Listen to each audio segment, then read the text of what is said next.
പുനഃക്രമീകരി കണ്ണൂർ അഴീക്കോട് 21-കാരനെ കുളത്തിൽ കാണാതായി. ആനിവയൽ കുളത്തിലാണ് യുവാവിനെ കാണാതായത്. പോലീസും ഫയർഫോഴ്സും കുളത്തിൽ തിരച്ചിൽ നടത്തുന്നു. വിവരങ്ങളുമായി നിഖിൽ അളവൂർ ചേരുന്നുണ്ട്. നിഖിൽ, ഈ തെരച്ചിൽ എവിടം വരെയായി? എന്തെങ്കിലും സൂചനകളോ ലക്ഷണങ്ങളോ കാണുന്നുണ്ടോ?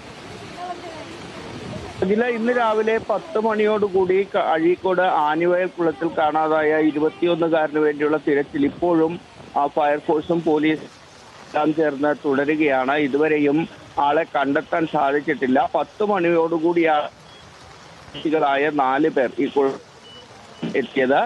ഇതിൽ ഒരാൾ ഈ കുളത്തിൽ മുങ്ങിപ്പോവുകയായിരുന്നു. പിന്നീട് മറ്റ് 3 പേർ, കൂടെ ഉണ്ടായിരുന്ന മറ്റ് 3 പേർ നാട്ടുകാരെ വിവരമറിയിച്ചതിനെ തുടർന്നാണ് ഉടൻ തന്നെ തിരച്ചിൽ. എന്നാൽ ഈ 2 മണിക്കൂറിലേറെയായി ഇത്തരത്തിൽ തിരച്ചിൽ നടത്തിയിട്ടും ഈ കാണാതായ ആളെ ഇതുവരെയും കണ്ടെത്താനായിട്ടില്ല. ആ പ്രദേശത്ത് ഇപ്പോഴും മഴ തുടരുക കൂടി ചെയ്യുന്നുണ്ട്. എന്തായാലും ഇപ്പോഴും അവിടെ തിരച്ചിൽ പുരോഗമിച്ചുകൊണ്ടിരിക്കുകയാണ്. ശരി, കണ്ണൂർ അഴീക്കോട് 21-കാരനെ കുളത്തിൽ കാണാതായി 2 മണിക്കൂറായി തെരച്ചിൽ പുരോഗമിക്കുകയാണ്. ഇതുവരെയും കണ്ടെത്താൻ കഴിഞ്ഞിട്ടില്ല. നിഖിൽ അളവൂറാണ് വിവരങ്ങൾ നൽകിയത്.